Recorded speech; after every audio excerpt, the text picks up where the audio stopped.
देशाला स्वातंत्र्य मिळून आज 70 ते 75 वर्ष होत आहे, तरी पण आज पारधी समाजाला कुठेही न्याय हक्क अधिकार मिळाला नाही. वंचित शोषित दुर्लक्षित समाज असल्यामुळे शिक्षणाच्या मुख्य बळापासून वंचित आहे.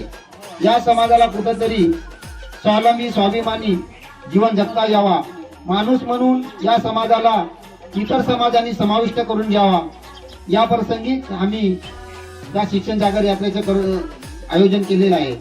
आज छत्रपती शिवाजी महाराजची जयंती असून शिवाजी महाराजांनी हिंदी स्वराज्य देण्यासाठी महाराष्ट्रात चळवळ उभी केली, मुघलासोबत लढले, अनेक क्रांतिकारक किल्ल्यावर महाराष्ट्राचा झेंडा फडकवला, भगवा झेंडा फडकवला आणि त्याचे सैनिक म्हणून आम्ही सुद्धा पारधी समाजाचे लोक होतो आणि अनेक भटके विमुक्त आदिवासी लोकांनी त्यांना छत्रपती शिवाजी महाराजांच्या हाकेला वाचा फोडून ते सर्व लोक समाविष्ट झाले आणि हे महाराष्ट्रामध्ये हिंदी स्वराज्य स्थापन होण्यासाठी प्रयत्न करत आहे.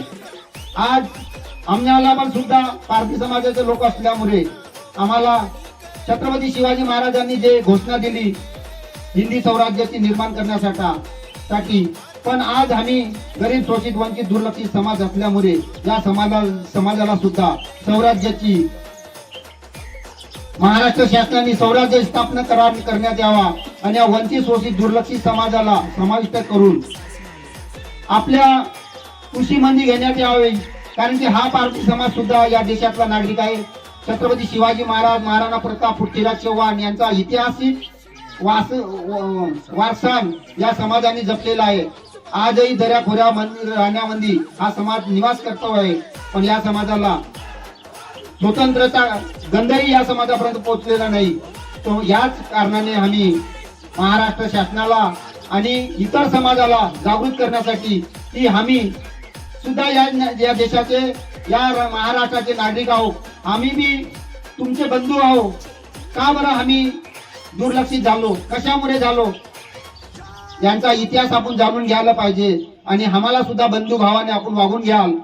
हीच या प्रसंगी छत्रपती शिवाजी महाराजांच्या जयंती निमित्त मी अभिवादन करतो, नम्र विनंती करतो आणि माझे 2 शब्द इथं समाप्त करतो. धन्यवाद.